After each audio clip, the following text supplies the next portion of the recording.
त्र्यंबकेश्वर शहरातील उपजिल्हा रुग्णालय अन्यत्र स्थलांतरित करू नये यासाठी नगराध्यक्ष त्रिवेणी तुंगार यांनी ठाम भूमिका घेत संबंधित मागणीचं निवेदन सादर केलं होतं। त्र्यंबकेश्वर शहर व परिसरातील नागरिकांच्या आरोग्याच्या दृष्टीने हे रुग्णालय याच ठिकाणी कार्यरत राहणं अत्यंत आवश्यक असल्याचं त्यांनी शासनाच्या निदर्शनास आणून दिलं। या निवेदनाची दखल घेत नगराध्यक्षांनी तत्काळ पाठपुरावा करत महाराष्ट्र राज्याचे आरोग्यमंत्री प्रकाश आबिटकर यांच्याशी सखोल चर्चा केली आहे। नागरिकांच्या मागणीचं महत्त्व पटवून देत रुग्णालय स्थलांतरित न करण्याची आग्रही मागणी त्यांनी मांडली। या सकारात्मक पाठपुराव्याला यश आलं असून आरोग्यमंत्र्यांनी याबाबत आवश्यक आदेश काढून त्र्यंबकेश्वरची मागणी मान्य केली आहे। त्यामुळे उपजिल्हा रुग्णालय अन्यत्र स्थलांतरित होण्याचा प्रश्न आता मार्गी लागलाय।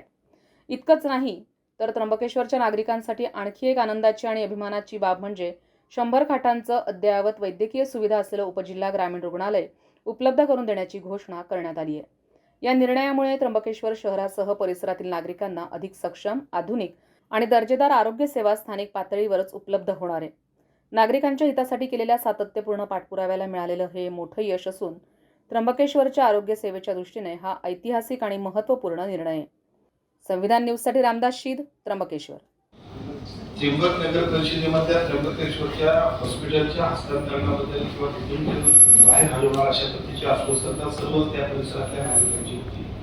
विशेषतः या सगळ्या विषयावरती मगाशी पत्रकार परिषदेमध्ये चर्चा झाली। त्याच्यापूर्वी सुद्धा आमच्या नगराध्यक्ष त्रिवेणी तुंगार यांनी सुद्धा आग्रहपूर्वक ह्या सगळ्या विषयांवरती मांडणी केली आणि मी आपल्या सर्वांना सांगतो की शासनाच्या सर्व जे काही अपेक्षा आहेत ते इतकेच आहेत की सामान्य नागरिकांना अधिकाधिक चांगल्या सेवा द्यायच्या, नागरिकांना त्रास होईल अशा पद्धतीच्या कुठल्याही गोष्टी करण्यामध्ये शासन कदापि अशा गोष्टी करण्यासाठी कुठंच कुणाला प्रोत्साहन देणार नाही।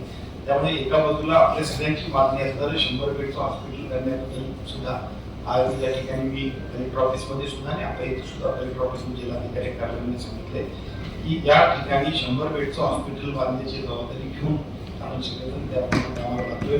त्याचबरोबर या ठिकाणी हॉस्पिटल बांधणार आणि मग ते 8 किलोमीटरवरती जाणार, 12 किलोमीटरवरती जाणार, त्यामुळे लोकांना त्रास होणार अशा पद्धतीची सुद्धा भीती मला लोकांची आहे।